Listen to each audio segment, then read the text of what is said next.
এই মহান ভারতকে সবাই কিন্তু নিজের মা বলে স্বীকার করতে চায় না, আর চাইবেই বা কেন? সবাই তো আর নিজের দেশকে মা বলে ভাবতে পারে না।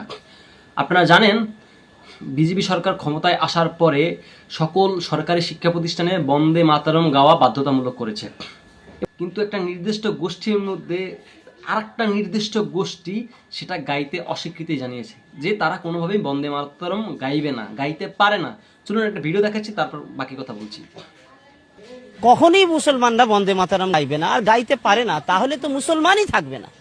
এটা জানতে হবে আমাদের। কারণ হচ্ছে বন্দে বন্দনা করা, মাতারাম অর্থাৎ এই ভারতের মাটিকে বন্দনা করা। আমরা মাটিকে বন্দনা করি না, আমরা মালিক আল্লাহকে বন্দনা করি। সেই জায়গা দাঁড়িয়ে সরকার এটা চাপিয়ে দিতে পারে না। যদি এটা চাপিয়ে দেয় তাহলে আইন বিরোধী, অবশ্যই এটা সংবিধান। শুনলেন তো কি বলবো উনি? বলছে যে মুসলমানরা কোনোভাবেই বন্দে মাতরম গাইবে না, গাইতে পারে না, আর গাইবেই না। তারা গাইবেই বা কেন? তারা তো আসলে মানে দেশকে যে মা বলা যায়, দেশ যে মা হতে পারে, এটা তাদের কনসেপ্টে নেই। তারা এটা স্বীকার করতে চায় না, তারা এটা মেনে নিতে পারে না। একটা দেশ সে মায়ের মতোই করেই তার সকল সন্তানকে ধারণ করে, লালন পালন করে। আপনি একটা জিনিস চিন্তা করেন, একটা মা যখন তার বাচ্চাকে পেটে ধারণ করে, তারপরে এই সন্তান বড় হয়ে যদি খারাপ হয়, তো তারপরে কিন্তু মা তার সেই সন্তানের প্রতি যে তার মায়ের যে স্নেহ ভালোবাসা, এটা কখনোই সে ত্যাগ করতে পারে না, বা মাতৃত্বের যে একটা টান, সেটা কখনোই ত্যাগ করতে পারে না। তেমনি একটা দেশও একটি মায়ের মতো, এবং দেশও মা। সে সকল ধরনের তার সন্তান সে তার পেটের মধ্যে রেখে লালন পালন করছে। ভালো মানুষ, খারাপ মানুষ, চোর চোট্টা, বদমাশ, গুন্ডা, দেশদ্রোহী, জম্বি, জিহাদি, কারা নেই একটা দেশে?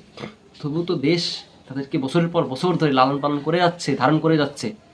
এই যে মহান ভারত, এত বড় ভারত, ভারতের মধ্যে কত গোষ্ঠী আছে, যারা এমন এমন গোষ্ঠী আছে যারা তার দেশকে ভাঙতে চায়, টুকরা টুকরা করতে চায়। এমনও গোষ্ঠী আছে, কিছুদিন পূর্বে দেখেছেন, তারা দেশের মধ্যে নিজের দেশের মানুষকে হত্যা করার জন্য বোম ফুটাইছে, RDX নিয়ে ধরা পড়েছে, বিস্ফোরণ ঘটাইছে। তো তবুও কিন্তু ভারত এদেরকে ত্যাগ করে। এরকম অনেক আছে, এই গোষ্ঠী অনেক আছে, কিন্তু তবু এই ভারত মায়ের মতো করেই এই তাদের যত ভালো সন্তান, খারাপ সন্তান, তাদেরকে বছর পর বছর ধরে লালন পালন করে যাচ্ছে। সুতরাং বন্দে মাতরম, সুতরাং এরা তো বন্দে মাতরম গাইবেই না। কি বললাম, এরা কখনোই মানে দেশকে মা বলতে পারেনি বা শেখেনি। সেটা কোনো দেশকেই না, সব দেশেই একই অবস্থা। আপনি তাকান আশেপাশের দিকে তাকান, সেক্ষেত্রে একই জিনিস। আশেপাশে না, অদূর দূর বা ওই আটলান্টিক সাগর পাড়ি দিয়ে, সেখানেও একই অবস্থা।